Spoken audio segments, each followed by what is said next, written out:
As-tu déjà remarqué que lorsque tu commences à changer pour de vrai, les personnes autour de toi deviennent mal à l'aise? Elles ne te le disent pas ouvertement, bien sûr.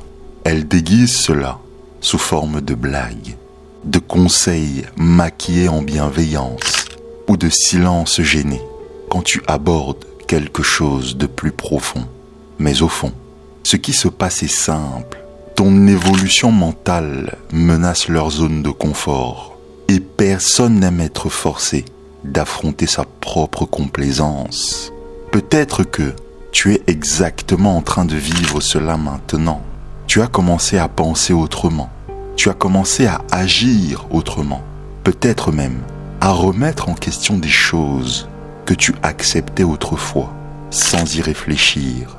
Et soudain, tu t'es senti seul, incompris, jugé. Ce que personne ne t'a dit et que Nietzsche a mieux compris que quiconque, c'est que c'est le prix à payer pour bâtir un esprit fort. Pas n'importe quelle force, mais une force si intense, si réelle, qu'elle met les autres mal à l'aise. Elle effraie, elle expose, sans dire un mot, la faiblesse de ceux qui vivent encore en pilote automatique. Mais pourquoi cela arrive-t-il? Parce qu'un esprit véritablement puissant est une menace pour la médiocrité collective. Nietzsche l'avait vu clairement. Lorsque tu décides de penser par toi-même, de créer tes propres valeurs, d'abandonner l'illusion confortable des vérités toutes faites, tu deviens quelqu'un de dangereux. Dangereux pour le système, dangereux pour les autres, et plus important encore, dangereux pour l'ancienne version de toi. Cette vidéo est un appel, c'est un défi. Elle n'est pas faite pour ceux qui veulent rester à l'aise. Elle n'est pas faite pour celles et ceux qui recherchent des réponses faciles. Elle est faite pour toi, qui en as assez d'être l'otage de tes propres insécurités. Pour toi, qui sens en toi une rupture intérieure, prête à éclater. Pour toi qui es prêt à construire quelque chose que personne ne pourra détruire. Un esprit que personne ne peut manipuler. Un esprit qui terrifie parce qu'il ne plie pas. Alors si tu te sens prêt à marcher sur ce chemin avec moi, solitaire, dur, mais absolument transformateur, reste bien jusqu'à la fin. Parce que ce que Nietzsche a à t'enseigner va te confronter, mais peut aussi te libérer. Et après cela, tu ne penseras plus jamais de la même manière. Nietzsche n'était pas seulement un philosophe, il était un chirurgien de l'âme humaine. Quelqu'un qui a eu le courage de plonger dans les abîmes de l'existence, non seulement de l'affronter, mais de s'y jeter entièrement. Et c'est précisément dans cet abîme, dans ce chaos intérieur, que la plupart évitent, qu'il a trouvé la source de la véritable force. Parce que pour Nietzsche, ce n'est pas dans la paix, dans la stabilité ou dans l'ordre qu'un être humain se transforme. C'est dans la douleur, c'est dans la chute, c'est dans le chaos. Il a écrit ceci: il faut avoir du chaos en soi pour enfanter une étoile qui danse. Ce n'est pas une métaphore poétique, c'est un diagnostic psychologique. Cela signifie que si tu veux bâtir un esprit inébranlable, tu dois abandonner l'idée enfantine que cela viendra du confort, de la motivation facile ou des affirmations positives. Non, la vraie force naît lorsque tu affrontes la souffrance sans la fuir, quand tu cesses de demander que la vie soit plus simple et que tu commences à souhaiter être plus fort. Pense au moment où tu as le plus grandi. Est-ce que c'était quand tout allait bien pour toi, ou bien quand tu étais brisé, quand tu étais perdu, sans repère, obligé de te reconstruire de tes propres mains? Pour Nietzsche, la souffrance n'était pas une erreur de l'existence, c'était son moteur principal. Il ne l'a jamais idéalisé, il l'a affronté comme un outil. Et si tu parviens à transformer ta relation à la douleur, ta relation à l'échec, ta relation à la solitude, alors tu commences à façonner quelque chose de rare, un esprit indomptable. Et c'est à ce moment-là que le monde commence à être troublé par toi. Car tandis que la plupart fuient le chaos, toi, tu apprendras à marcher en son sein. Tandis que d'autres mendient la normalité, toi, tu créeras la grandeur. Mais cette transformation exige une rupture brutale avec tout ce que l'on t'a appris sur la force. Être fort, ce n'est pas sourire en permanence. Ce n'est pas afficher un faux contrôle émotionnel. Être fort, c'est endurer l'insupportable et en ressortir encore plus dangereux qu'avant. Mais Nietzsche savait que le chaos, à lui seul, n'est pas suffisant. Il peut te détruire si tu n'as pas un centre intérieur, une ancre. Et c'est pour cela qu'il en est venu au moment le plus décisif de sa pensée, lorsqu'il a tué Dieu et placé sur tes épaules tout le poids de ta responsabilité existentielle. Car lorsqu'il n'y a plus de ciel vers lequel lever les yeux, c'est en toi que l'univers doit renaître. Quand Nietzsche a déclaré « Dieu est mort », il ne célébrait pas. Il lançait un avertissement que beaucoup refusent de comprendre aujourd'hui. Ce qui l'a tué, ce n'était pas une figure divine, c'était l'illusion. L'illusion qu'une autorité supérieure s'occupe de tout. L'illusion qu'il existe un plan, un sens préétabli, une finalité donnée par un autre. La mort de Dieu, c'est la fin de toutes les excuses. Et cela est terrifiant, car jusque-là, il était facile d'externaliser la responsabilité de ta vie. Facile de croire que tout avait une raison, que la souffrance fait partie d'un plan divin, qu'un bien supérieur allait justifier tes épreuves. Nietzsche arrache violemment ce voile. Il te regarde en face et te dit « Tu es seul, il n'y a pas de sens prêt à porter. À présent, c'est toi le créateur. » Et c'est ici que commence la véritable construction d'un esprit puissant. Car la plupart s'effondrent quand ils réalisent qu'ils sont seuls face au chaos, sans manuel, sans garantie, sans personne à accuser. Mais ceux qui ont le courage d'affronter cela sans se briser commencent à forger une conscience inébranlable. Avec la mort de Dieu, Nietzsche te pousse dans l'abîme de la liberté radicale. Tu ne dois plus suivre des commandements, tu dois créer tes propres valeurs. Tu ne dois plus obéir, tu dois te surpasser. C'est la naissance d'une autonomie brutale. Et avec elle vient un poids. Désormais, tout dépend de toi. Il n'y a plus d'absolution, il n'y a plus de salut. Soit tu construis, soit tu t'effondres. Mais voici le secret. Cette liberté qui t'effraie est aussi la plus grande source de puissance que tu puisses posséder. Quand tu comprends que personne ne viendra te sauver, quelque chose s'éveille en toi. Un feu qui t'oblige à te relever, même en sang, qui te pousse à penser par toi-même, à ressentir par toi-même, à agir, non parce qu'on t'a dit que c'était juste, mais parce que tu l'as décidé. C'est dans cette rupture avec les béquilles existentielles que Nietzsche prépare le terrain pour quelque chose d'encore plus grand. L'émergence d'une nouvelle manière d'être. Un type d'homme qui ne vit plus selon les règles du troupeau, qui n'a pas besoin d'approbation ni de permission. Un être qui crée sa propre morale, qui dépasse ses propres limites et vit comme un créateur. Un être qui effraie les faibles, car sa seule existence les oblige à se voir tels qu'ils sont vraiment. Cet être a un nom. Nietzsche l'appelait l'Ubermensch, le surhomme. Et si tu veux construire un esprit si fort que rien ne pourra le briser, tu dois comprendre comment devenir cette figure qui vit au-dessus des conventions, guidée uniquement par sa volonté de puissance. Nietzsche ne croyait pas à l'évolution lente et passive de l'humanité. Il croyait en la rupture, en la transformation radicale, en la destruction créatrice. C'est pour cela qu'il a conçu l'idée de l'Ubermensch. Pas un super-héros, pas un être au pouvoir mystique, mais un être qui a surmonté tout ce qui enchaîne l'homme à l'ordinaire, la culpabilité, l'obéissance, la morale du troupeau, le besoin d'être accepté. Le surhomme ne cherche pas à être approuvé. Il ne demande pas la permission d'exister. Il crée ses propres lois intérieures et il vit selon elles, même si cela l'oppose au monde entier. Et c'est précisément pour cela que son esprit devient indestructible. Il ne repose pas sur les attentes des autres. Il n'a pas besoin d'une validation externe pour se confirmer.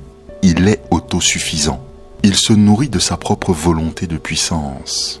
Cet élan profond qui pousse à façonner le monde à son image, c'est là le point central. L'Ubermensch ne s'adapte pas au monde qui l'entoure. Il impose un sens au monde. Il ne demande pas « est-ce que cela est permis ?» Il demande « est-ce que cela est digne de moi ?» Et ce changement de perspective bouleverse tout. Car dès que tu commences à te voir comme un créateur et non comme un serviteur, ta manière de penser, ta manière d'agir et ta manière de ressentir se transforment radicalement. Mais voilà le problème. Devenir ce type d'être exige des sacrifices. Tu devras tuer les parties de toi qui quémandent encore l'approbation des autres. Tu devras affronter la douleur de ne pas appartenir. Tu devras supporter le poids de construire ton identité à partir de rien, sans garantie, sans applaudissements, sans félicitations. Et la plupart ne le supportent pas. Ils abandonnent avant même d'avoir commencé. Ils courent se réfugier dans la sécurité des croyances toutes faites, des dogmes, des règles qu'un autre a écrites pour eux. Le chemin vers le surhomme est solitaire, et Nietzsche le savait. Lui-même a vécu en marge, incompris, traité de fou, isolé du monde qu'il cherchait à libérer. Mais c'est dans cet isolement qu'il a trouvé sa propre liberté. Et c'est pour cela que tu dois comprendre. Plus ton esprit devient fort, plus tu t'éloignes de la masse, plus tu montes haut en vibration, plus tu déranges les gens autour de toi. La construction de l'Ubermensch est le processus le plus brutal et le plus transformateur qu'un homme puisse traverser. Parce qu'il exige de détruire tout ce qui n'est pas vraiment toi, tout ce qu'une culture malade et une société qui récompense l'obéissance mais punit l'authenticité ont déposé en toi. Et ce n'est qu'après avoir détruit que tu pourras commencer à bâtir. Mais cette construction ne se fait pas au milieu de la foule. Elle se fait dans le silence, dans le retrait, dans cette solitude profonde qui sépare les forts des faibles. Et c'est pour cela que, dans la prochaine partie, nous plongerons dans l'aspect le plus négligé et pourtant le plus puissant de ce voyage, la solitude des forts. Car la vérité est simple. Pour devenir inébranlable, tu devras apprendre à marcher seul. Et très peu sont prêts à le faire. Personne ne te l'a dit. Mais écoute-moi bien. Plus ton esprit devient fort, plus tu ressentiras de la solitude. Et ce n'est pas parce que tu choisis de t'isoler. C'est parce que le monde, lui, ne sait plus quoi faire de toi. Nietzsche l'a dit clairement. L'esprit libre, celui qui échappe à la morale commune, celui qui refuse les vérités faciles et pense par lui-même, finit inévitablement par se détacher du troupeau. Et ce détachement, crois-moi, il fait très mal. Mais cette douleur, elle est nécessaire, parce que la vraie croissance exige de l'espace. Et tu ne peux pas grandir si tu restes enchaîné aux attentes des autres. La plupart vivent dans un troupeau invisible, où chaque pensée est surveillée, chaque geste, mesuré par le regard des autres. Tu t'es habitué à marcher en groupe, à penser comme le groupe, à te sentir en sécurité, parce qu'il y a du monde autour de toi. Mais ce que Nietzsche te propose, c'est l'inverse. Il t'arrache à tout ce confort et il te jette dans le désert. Et dans ce désert, il n'y a ni applaudissements, ni éloges, ni guide. Il n'y a que toi, tes doutes, tes traumatismes, tes peurs, ton envie profonde d'abandonner. C'est là que commence le vrai test. Et que font la plupart des gens? Ils fuient. Ils se cachent derrière leur masque. Ils prétendent qu'ils ne sentent rien, qu'ils ne pensent rien, qu'ils ne voient rien. Mais toi, si tu veux vraiment devenir quelqu'un que personne ne peut briser, tu devras y rester. Tu devras supporter ce silence qui révèle qui tu es vraiment. Nietzsche l'a écrit, l'individu doit toujours lutter pour ne pas être écrasé par la tribu. Si tu essaies, tu te sentiras souvent seul, parfois effrayé, mais aucun prix n'est trop élevé pour le privilège de te protéger toi-même.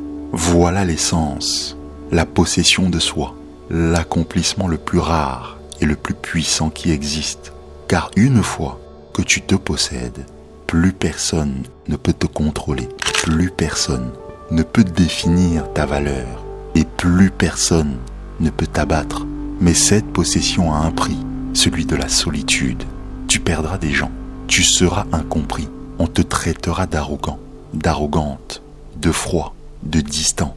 On essaiera de te ramener dans le troupeau, on te qualifiera de fou, d'insensible, de différent. C'est le prix de ne pas être domestiqué, le prix de ne pas avoir besoin d'applaudissements. Mais voici la vérité la plus brutale. Si tu ne peux pas supporter la solitude, tu n'es pas prêt pour ta liberté. Parce que toute liberté réelle vient avec l'abandon. L'abandon des béquilles émotionnelles, des illusions confortables, des amitiés superficielles.